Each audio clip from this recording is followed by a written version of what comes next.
심리적으로 조금 위축이 되는 시절이지만은 그런 것을 다 극복하고 주 앞에 나온 여러분들에게 우리 아버지 하나님의 각별한 은혜와 복이 있을 줄로 믿습니다. 오늘은 데살로니가 전서 5장 23절 24절의 말씀을 가지고 믿으신 하나님이 이루시라는 제목으로 말씀을 함께 나누려고 합니다. 비바람이 잦은 여름이 지나고 가을에 산에 가다 보면 같은 산인데 여러 가지 새로운 광경들을 목격하게 됩니다. 물론 계절이 변하기 때문에 변하는 것은 당연하지만은 그렇지 않은 것도 있습니다. 때로는 태풍이 지나가고 난 그 다음에 가면 큰 나무들이 뿌리가 뽑혀 있기도 하고 또 큰 가지들이 뚝 부러져 가지고 길을 가로막고 있는 수도 있습니다. 그런데 여러분, 아무리 무서운 태풍이 지나가도 산에 있는 바위들은 조금도 변함이 없어요. 그죠? 언제든지 그 자리에 그 모습으로 있습니다. 100년이 가도 1000년이 가도 수천 년 동안 바위는 그 자리에 그 모습을 지키고 있는 것입니다. 그럼 여러분, 우리가 산에 가서 태풍을 만났을 때 어디로 피해야 될까요? 나무 밑으로 피해야 될까요? 바위 속으로 피해야 될까요? 네, 바위 밑으로 피해야 안전하죠. 그래서 다윗은 늘 그렇게 말했습니다. 환난을 당했을 때마다 여호와는 나의 요새시요 나의 반석이다 그랬습니다. 지금 여러분, 온 세계 코로나 태풍이 몰아치고 있습니다. 이 태풍 앞에서 우리는 무엇을 어디로 붙잡고 피해야 되겠습니까? 우리가 반석을 붙잡아야 되겠죠? 이 반석이 누굽니까? 영원히 흔들림 없는 하나님, 우리 주 예수 그리스도가 반석인 줄로 믿습니다. 그래서 오늘은 우리가 말씀을 통해서 이 반석이신 여호와 하나님을 어떻게 붙잡을 것인가, 어떻게 믿고 순종할 것인가에 대한 말씀을 함께 나누려고 합니다. 먼저 24절 말씀 보니까 이런 말씀이 나오지요. 너희를 부르시는 이는 믿으시니 그가 또한 이루시리라. 한 절 말씀인데, 여기 너희는 데살로니가 교회의 교인들을 비롯해서 우리 예수 믿는 사람을 말합니다. 그리고 부르신 이는 누구냐 하면 하나님이죠. 하나님을 말씀하고 있죠. 그리고 믿보단 말은 우리가 잘 쓰지 않는 말이지만은 신실하다, 믿을만하다, 그런 말입니다. 그래서 이 구절을 이렇게 정리할 수 있습니다. 우리를 구원의 세계로 부르신 하나님은 신실하셔서 그분의 계획, 그분의 뜻은, 그분의 목적은 반드시 이루어진다, 그런 말이죠. 여기서 우리는 먼저 부르심에 대해서 생각을 해 보아야 합니다. 부르심. 여러분, 우리의 구원이라고 하는 것, 예수를 믿어서 죄인된 우리가 하나님 앞에서 의롭다 칭함을 받게 되고 하나님의 자녀가 되고 영원한 복락의 세계를 유업으로 상속받는 이 우리의 구원이 어디서 출발했느냐? 하나님의 부르심에서 출발했다는 것입니다. 하나님의 부르심. 내가 하나님을 찾은 것이 아니고 하나님이 나를 먼저 찾아오신 것입니다. 내가 믿은 것이 아니고 하나님이 믿음을 주셔서 내가 믿은 것이에요. 내가 깨달은 것이 아니고 하나님이 빛을 비춰주셔서 우리가 깨달음을 가지게 된 것입니다. 그래서 히브리 3장 1절에 보니까 그러므로 함께 하늘의 부르심을 받은 거룩한 형제들아, 우리가 하늘의 부르심을 받았다는 거예요. 우리의 구원이 하늘의 부르심으로 시작됐다는 것입니다. 그래서 우리는 이 하나님의 부르심의 은혜, 영원전에 우리를 선택하셔서 유효한 부르심으로 우리를 영생의 구원 세계로 들어오게 하신 이 무조건적인 하나님의 부르심, 연애 감사해야 될 줄로 믿습니다. 연애 감사해야 됩니다. 이 부르심이 얼마나 소중한가. 여러분, 요즘 세상에 이런 노래가 많이 유행한다고 그러대요. 아, 테스 형, 세상이 왜 이래? 왜 이렇게 힘들어? 아, 테스 형, 소크라테스 형, 사랑은 또 왜 이래? 그 유명한 가수 나훈아가 요즘 만들어서 히트치고 있는 노래라고 합니다. 참 세상이 왜 이런지 모르겠어요. 세상이. 교인들이 왜 이런지 모르겠어. 이렇게 재미있는 이야기를 하는데 졸고 있으니까. 왜 이런지 모르겠어. 근데 이런 세상을 분석하고 비판하고 대안을 제시하는 사람들이 많아요. 그런 사람들이 글을 읽어보고 그런 사람이 말하는 거 보면 식견이 대단하고, 야, 저 사람 말대로, 저 사람 계획대로 하면 나라가 바로 될 것 같다. 세상이 바로 될 것 같다. 그런 생각이 드는데 그런 사람이 아무 일도 못해요. 아무 역할도 못합니다. 왜 그렇습니까? 불러주지 않거든. 청와대에서 불러줘야 되겠는데, 국회에서 불러줘야 되겠는데 안 불러주니까 아무것도 못하는 거예요. 안 불러주니까. 여러분, 전쟁의 길, 그런 참 지략과 용맹을 갖춘 장군이라도, 장군의 실력을 가진 사람이라도 장군의 계급장을 붙여주고 장군으로 불러줘야 전쟁이 이기는 거예요. 불러주지 않으면 아무 소용이 없는 것입니다. 이 부르심이 이렇게 중요한 거예요. 그런데 하나님은 아무런 실력도 없고 아무런 능력도 없고 아무런 의도 없는 우리를 하나님의 자녀로 불러주었잖아요. 그죠? 하나님의 궁전의 신하로, 왕같은 신하로를 불러주셨단 말이에요. 우리를 하나님 나라의 특권을 마음껏 누릴 수 있는 하늘나라의 시민으로 우리를 불러주신 것입니다. 그래서 여러분, 우리가 감사할 것이 아주 많습니다. 지난 한 주간 보호해 주신 것도 감사하지요. 코로나 방역 이 체계가 한 단계 올라갔는데 그것도 우리 교회 추수감사절 임시식 다 마치고 나서 올라간 것도 감사하고 그러잖아요. 몇백 명씩 이 서울에서 코로나 환자가 막 발생한데도 우리 교인과 관계되는 사람들 한 사람도 감염되지 않은 것도 감사하고 참 많습니다. 그러나 무엇보다도 하나님의 이 구원의 세계로 우리가 부르심의 은혜를 받은 것, 하나님께서 우리를 하나님의 이 영원한 구원의 생명의 세계로 불러주신 이 은혜에 감사해야 될 줄로 믿습니다. 그런데 여러분, 이렇게 우리를 부르신 하나님이 어떤 분이라고 그래요? 미쁘신 분이다. 미쁘단 말은 무슨 말입니까?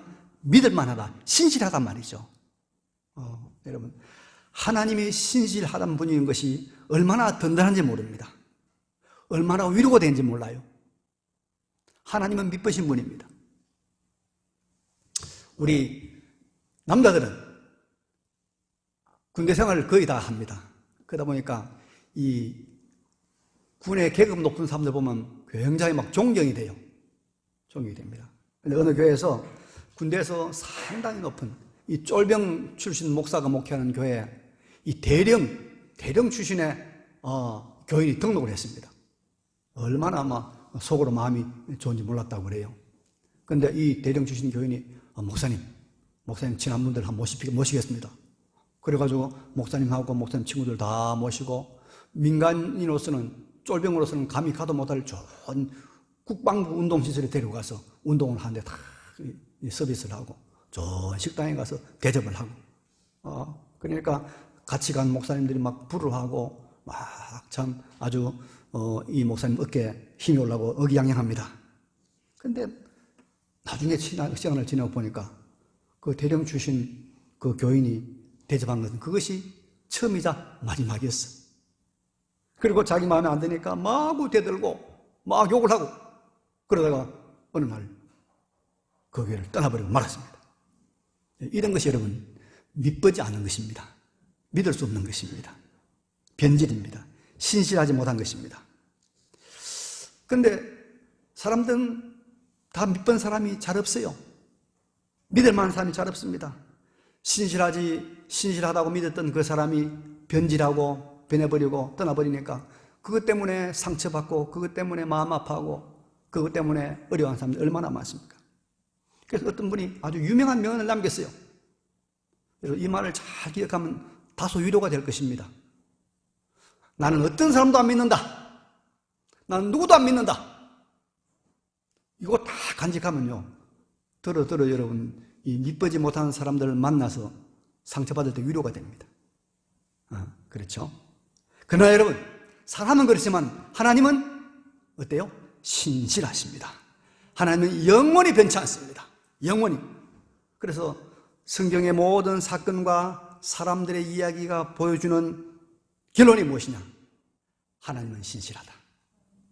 하나님은 역사 속에서, 사건 속에서, 그리고 인간의 변질 속에서도 하나님은 결단코 변하지 않는 분이라고 하는 것을 보여주는 것이 성경입니다. 이게 하나님의 언약입니다. 언약. 그래서 여러분, 우리는 우리의 구원에 흔들림이 없습니다. 우리의 구원에 우리는 의심할 필요가 없어요. 불안할 필요가 없습니다. 우리의 구원은 신실하신 하나님의 작품이니까 변동 없다는 것을 믿으시고 감사하시기 바랍니다.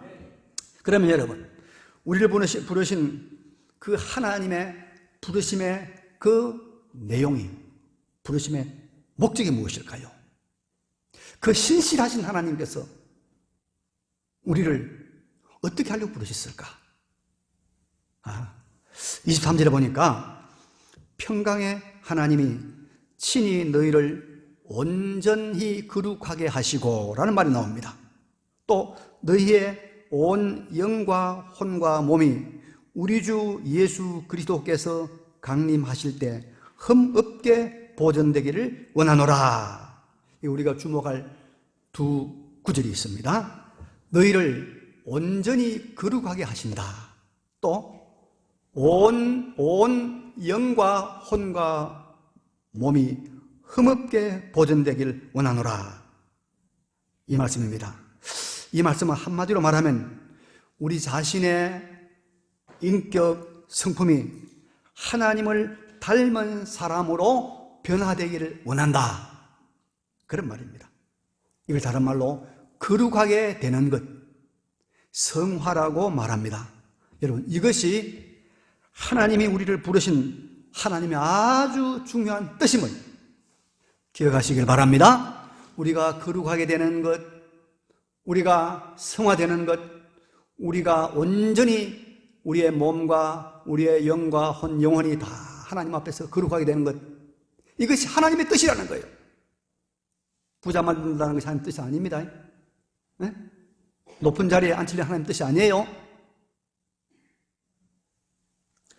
그래서 베드로전서 1장 15절에 보니까 오직 너희를 부르신 거룩한 이처럼 너희도 모든 행실에 거룩한 자가 되라. 내가 거룩하니 너희도 거룩하라. 하나님이 그렇게 말씀하셨다는 것입니다.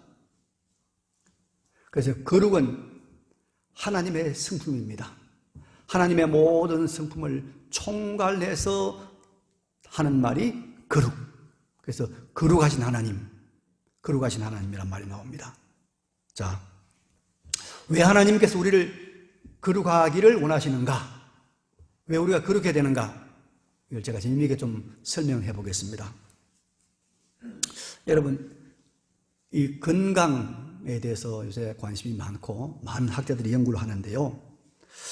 우리 건강을 해치는데 가장 결정적인 역할을 하는 것이 무엇이라고 이야기들 합니까? 네? 뭐죠? 스트레스. 맞습니다. 스트레스. 이 스트레스는 면역세포를 사멸시켜서 면역체계가 약해집니다. 이 코로나도 여러분 면역체계가 강하면 우리가 이겨낼 수 있는 거예요. 있습니다. 그리고 뿐만 아니라 우리 장내에 있는 이 미생물, 장내에 있는 미생물이 우리 건강에 굉장히 중요한 역할을 하는데, 스트레스가 생기면 말이에요. 들어오면, 발생을 하면은 이 장내에 있는 이 좋은 미생물, 염증을 막아주고 염증을 예방하는 이 T세포가 스트레스가 들어오면은 T임팍으로 변해서 면역 염증을 일으키는 그런 미생물로 변한다는 겁니다. 그래서 이 아군을 적군으로 알고 잡아먹는 이런 일을 한대요. 그리고 장 점막에다가 구멍이 뚫려서 이 면역 시스템의 1차 방어막을 무너지게 하는 거지. 스트레스라는 거예요, 스트레스. 스트레스 받으면 안 돼요, 그러니까요. 제가 보니까 스트레스를 받은 사람, 많이 받은 사람은 반드시 병이 발병을 해요. 우리가 스트레스 받으면 안 됩니다. 그런데 여러분, 이런 무서운 스트레스를 가장 많이 받을 때가 언제인가? 한번 생각해 봤습니까? 언제 스트레스 제일 많이 받아요? 말이 안 통할 때죠. 말이 안 통할 때. 생각이 달라도 너무 달라서 도무지 말이 안 통할 때 아주 팔딱 뛰잖아요. 그렇습니다. 근데 보세요. 지난주에 보니까 목동에서 아주 잘 살고 있던 전문직 직업을 가진 부부가 아파트를 사고 그것 때문에 서로 말다툼이 일어난 거예요. 생각이 다른 거예요. 부부간의 생각이 달라요. 옆집에서 다 들릴 정도로 크게 싸우다가 결국에는 남자가 부인을 칼로 찔러서 죽이고 자기도 아파트에 뛰어내서 죽었잖아요. 신문 났잖아요. 생각이, 돈이 없어 그런 것도 아니고, 그죠? 뭐 직업이 없어 그런 것도 아니고, 공부를 하지 않아서 그런 것도 아니고, 생각이 달라서 그렇다. 생각이 달라서. 그래서 여러분, 생각이 다르면 스트레스 받는 거는 하나님 똑같아요. 하나님도 생각이 다른 사람, 사상이 다른 사람, 마음이 다른 사람이 되면 하나님도 염려가 되는 거예요. 걱정이 되는 거예요. 생각이 다르고 인격이 다른 상대방과 사는 것은 정말 괴롭고 힘든 것입니다. 하나님 똑같습니다. 근데 여러분, 하나님은요, 우리하고 얼마나 살까요? 자, 우리 부부가 이제 혼인의 연을 맺어서 결혼해서 25년을 살면은 자녀들이 잔치를 열어줍니다. 25년째 무슨 시기죠, 그건? 은혼식이라 해가지고 25년 이렇게 잔치를 열어주고 참 수고했다고 그렇게 응원을 합니다. 근데 50년 되면 뭘 합니까? 금혼식이죠. 은보다 금이 게 아니라 금혼식. 금혼식 하신 분 들어있죠? 금혼식. 60년 되면요, 회혼식이라고 그러고, 회혼식. 자, 75년 살면 뭘 해주는지 하면요, 금강혼식, 다이아몬드 혼식이라고 그래요. 아주 잔치를 열어주대요. 줍니다. 75년 금강혼식 하는 사람은 참 오래 산 것이죠. 오래 산 것입니다. 그래도 아무리 부부가 안 맞아도 80년만 견디면 돼요. 80년만 견디면 돼요. 그죠? 80년만 견디면 우리가 다 해결되는 겁니다. 누가 죽든지 해결되는 거예요. 좀 참으시기 바랍니다. 그런데 여러분, 하나님은 우리 얼마나 살아야 할까요? 하나님하고 우리는 얼마나 살아야 합니까? 천년입니까? 만년입니까? 영원히 살아요. 영원히 살아야 돼요. 영원히. 예. 신실하신 하나님이 절대로 우리를 버릴 수가 없습니다. 버리지 않습니다. 그럼 우리와 하나님과 생각이 달라요. 우리가 하나님과 사상이 달라요. 우리가 하나님과 관점이 다릅니다. 그러면 여러분, 그 많은 세월 동안 하나님도 스트레스, 우리도 스트레스, 영원한 스트레스입니다. 하나님 이걸 아시는 거예요. 이걸 아셔요. 그래서 우리에게 요구하는 것이 있습니다. 계획하는 것이 있습니다. 우리 영원히 스트레스 받지 말고 살자. 행복하게 살자. 기쁘게 살자. 그러자면 지금부터 너와 내가 같은 생각, 같은 사상, 같은 관점, 같은 마음을 갖도록 노력하자. 그래서 하나님께서 우리에게 뭐예요? 하나님을 닮으라는 거예요. 성화의 길을 걸어가라는 겁니다. 거룩해지라는 것입니다. 그래서 여러분, 우리가 이제 하나님 앞에서 영원히 살 하나님과 우리가 함께 산다는 걸 생각하시고 우리가 하나님을 닮아가고 하나님의 성품을 닮아가고 하나님의 거룩을 닮아가는 이 성화의 노력을 어떤 환경, 어떤 여건 속에서도 열심히 계속해 나가시기를 바랍니다. 그런데 오늘 본문은 이 노력을 어떻게 하라고 하냐면 온전히 거룩해지고, 온전이라는 말을 쓰고 있습니다. 영과 혼과 온몸 전체가 거룩해져라.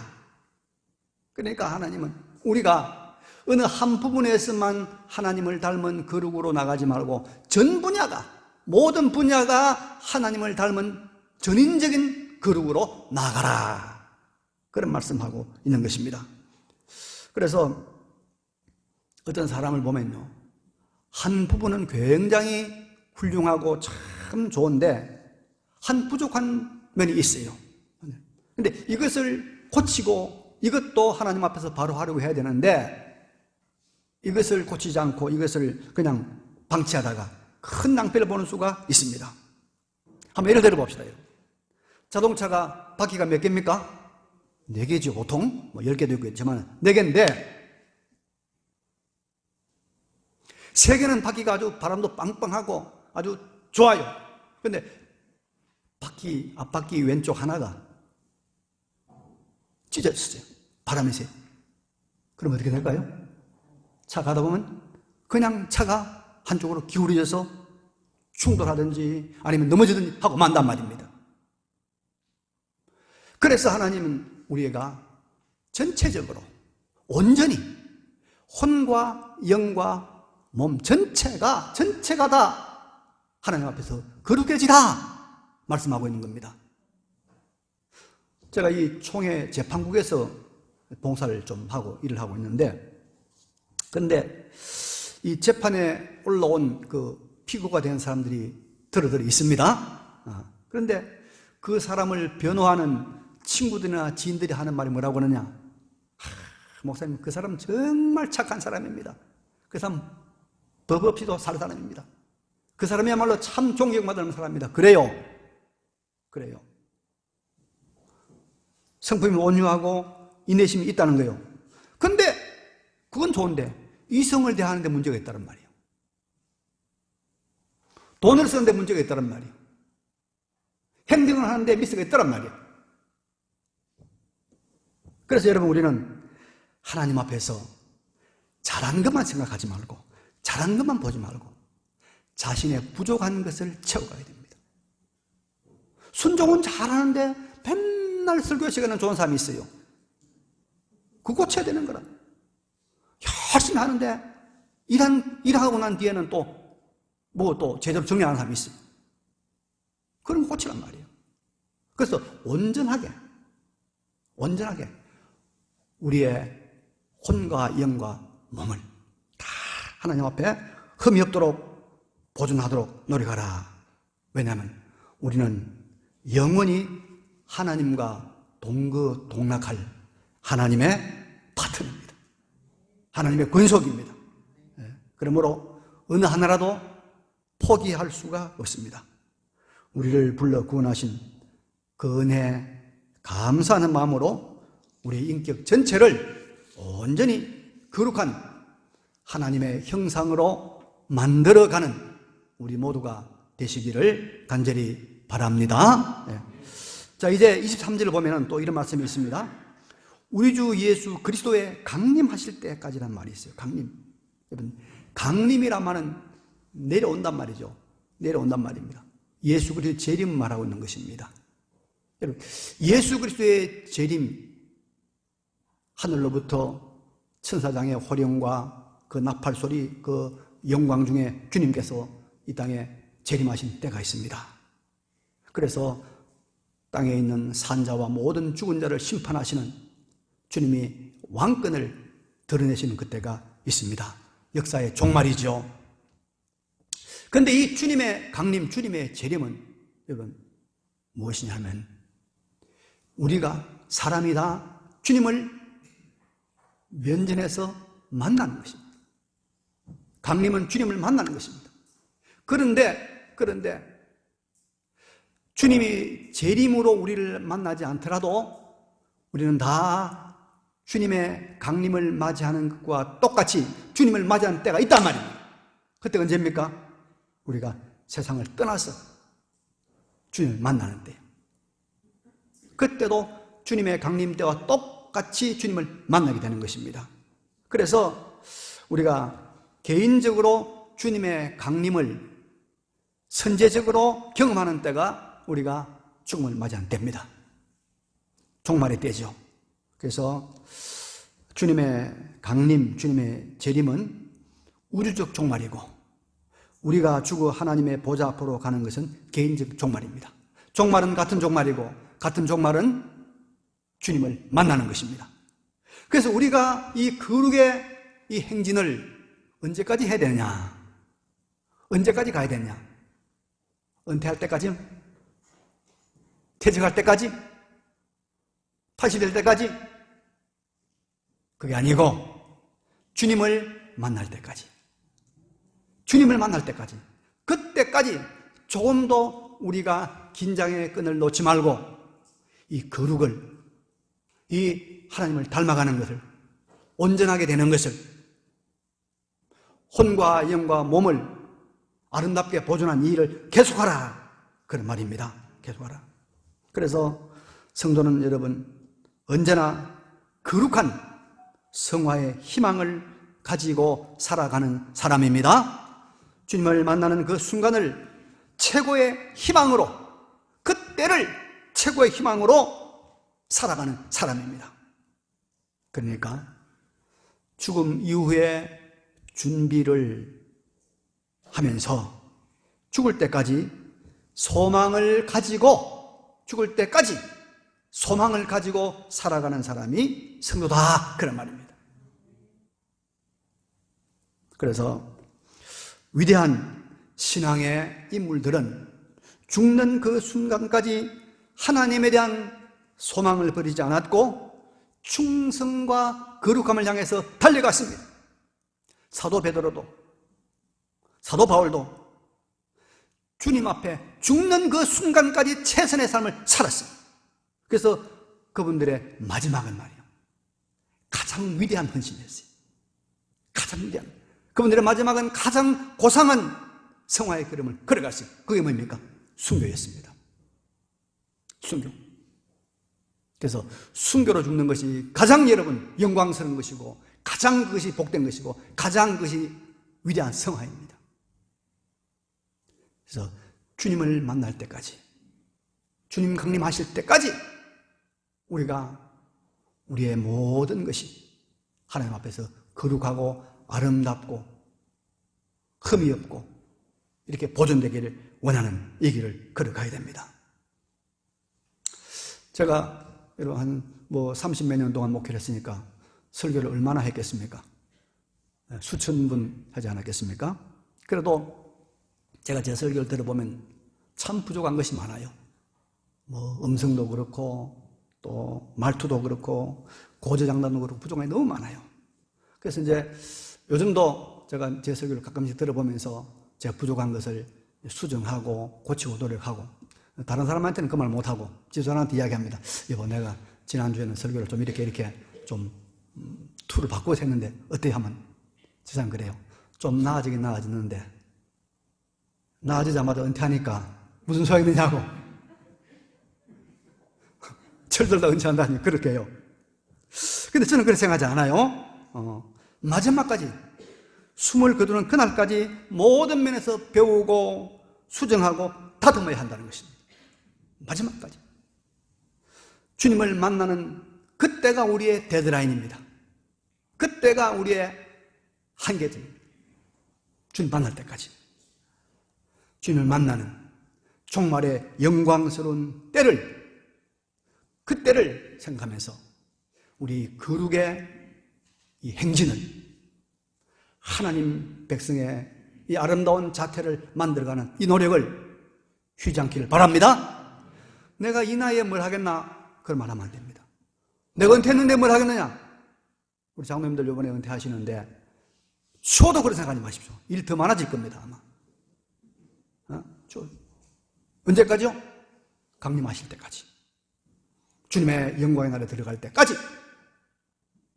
그때까지 우리가 주님과 영원히 동거동할 것을 준비하는 사람, 그 사람. 그래서 우리가 마지막까지 이 노를 계속해야 됩니다. 이 말씀을 정리하고 마치겠습니다.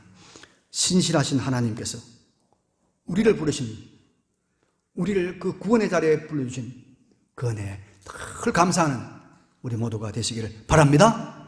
우리의 감사 제목이 1순위, 0순위, 우리의 부르심, 우리의 부르심. 그리고 그 신실하신 하나님의 뜻을 따라서 모든 면에서 성화되어야 됩니다. 바퀴가 한 바퀴는 세 바퀴는 잘 돌아가는데 한 바퀴 고장 나면 안 돼요. 네 바퀴가 다 정확하게 돌아가야 됩니다. 모든 면에서 거룩해지는 노력해야 됩니다. 그리고 이 걸음을 나이가 많다고, 은퇴하였다고 포기하거나 중단하지 말고 항상 희망을 가지고 최후의 종말의 순간까지 계속하는 우리 모두가 되시기를 간절히 바랍니다. 이 말씀을 기억하시면서 잠깐 결단의 기도를 드리겠습니다. 기도하십시다.